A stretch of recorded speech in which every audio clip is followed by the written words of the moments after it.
पर उतारने के लिए आयोजित होने वाले इस समारोह के प्रति उनके प्रति हृदय से आभार भी व्यक्त करता हूं।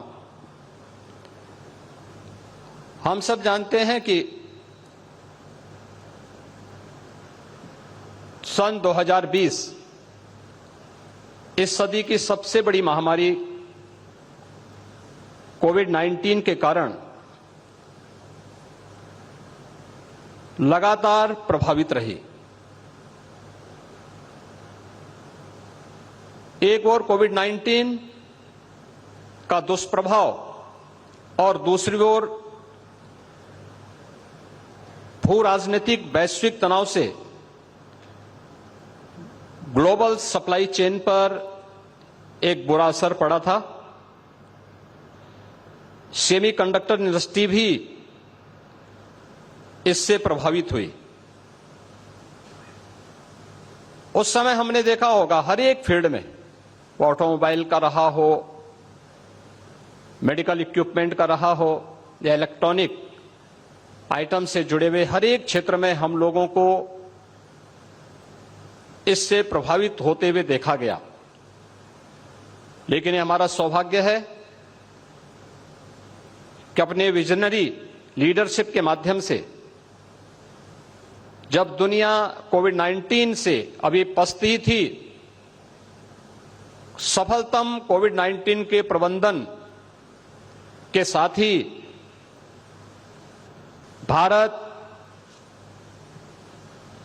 सेमीकंडक्टर्स और डिस्प्ले मैन्युफैक्चरिंग इकोसिस्टम के विकास के लिए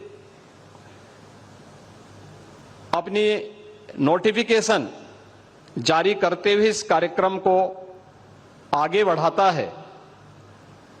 यह भारत की आत्मनिर्भर भारत बनाने की दिशा में एक महत्वपूर्ण कदम है। आदरणीय प्रधानमंत्री जी के ही मार्गदर्शन और उनकी विजनरी लीडरशिप में उत्तर प्रदेश ने भी इस दिशा में IT sector, semiconductor, data centre, electronic manufacturing पर विशेष ध्यान देने और इस दिशा में कुछ नए प्रयास हो सकें, यह कार्य प्रारंभ किया।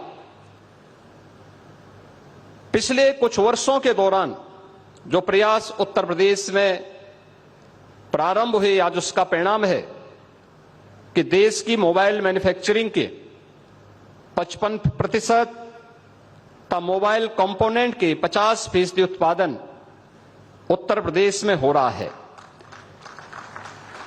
उत्तर प्रदेश कंज्यूमर इलेक्ट्रॉनिक्स के निर्यातक के रूप में उभरा है। सैमसंग इंडिया ने अपना डिस्प्ले यूनिट प्लांट की स्थापना का निवेश भी इसी नोएडा में किया है। आज उत्तर प्रदेश डाटा सेंटर के एक बड़े हब के रूप में स्थापित हुआ है। प्रदेश में सेमीकंडक्टर का अनुकूल वातावरण तैयार करने के लिए उत्तर प्रदेश सेमीकंडक्टर नीति 2024 लागू की गई है। इस नीति में पूंजीगत सहायता, ब्याज उपादान, भूमि मूल्य तथा स्टैंप व विद्युत शुल्कों में भी छूट करने के अनेक आकर्षक प्रावधान किए गए हैं। उत्तर प्रदेश पहले से ही वैश्विक सेमीकंडक्टर डिजाइन इंजीनियर्स के हब के रूप में स्थापित हो रहा है। MediaTek, ARM, Qualcomm, NXP, Cadence और सिनॉप्सिस जैसी प्रमुख कंपनियां यहां प्रदेश में स्थापित हैं। यह उत्तर प्रदेश में स्थानीय प्रतिभा को लाभ उठाने में व सेमीकंडक्टर डिजाइन का मैन्युफैक्चरिंग में इनोवेशन को बढ़ावा देने में अपना सहयोग प्रदान कर रही हैं। इसको देखते हुए आईटी इंडस्ट्री को प्रदेश में उद्योग का दर्जा देने का निर्णय किया गया है, जिससे प्राधिकरणों के अधीन उद्योग भूमि को औद्योगिक सस्ते दरों पर आईटी कंपनियों को दिया जा सके तथा 150 किलोवाट की सभी आईटी कंपनियों को औद्योगिक दरों पर विद्युत की आपूर्ति भी किया जा सके। प्रदेश में निवेश के अनुकूल वातावरण बनाने की दिशा में अनेक कदम उठाए गए हैं। ईज ऑफ डूइंग बिजनेस में प्रदेश ने लगातार टॉप अचीवर का दर्जा हासिल किया है।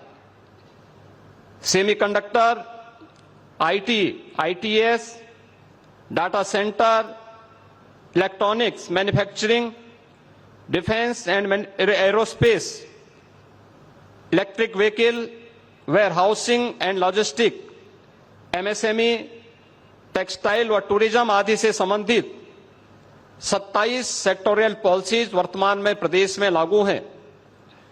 उत्तर प्रदेश में एफडीआई, फॉर्चून ग्लोबल 500 और फॉर्चून इंडिया 500 कंपनियों के लिए भी एक हमारी समर्पित नीति है। उद्यमियों की सुविधा के लिए टेक्नोलॉजी का अधिकाधिक उपयोग हो, इसके लिए सिंगल विंडो निवेश मित्र के माध्यम से 450 से अधिक ऑनलाइन सेवाएं संचालित की जा रही हैं। एमओयू मॉनिटरिंग हेतु निवेश सारथी पोर्टल विकसित किया गया है। तो इंसेंटिव वितरण भी आज प्रदेश में ऑनलाइन किया जा रहा है। निवेशकों की सहायता के लिए 100 उद्यमी मित्र तैनात किए गए हैं। Ease of doing business, infrastructure connectivity की बेहतरीन व्यवस्था, सुदृढ़ कानून व्यवस्था आज उत्तर। चलिए आगे बढ़ेंगे और अब बात करेंगे हिमाचल प्रदेश की राजधानी शिमला में मचे घमासान की। ये घमासान क्यों हो रहा है, क्यों हिंदू संगठन सड़कों पर उतर आए हैं, ये हम आपको आगे दिखाएंगे।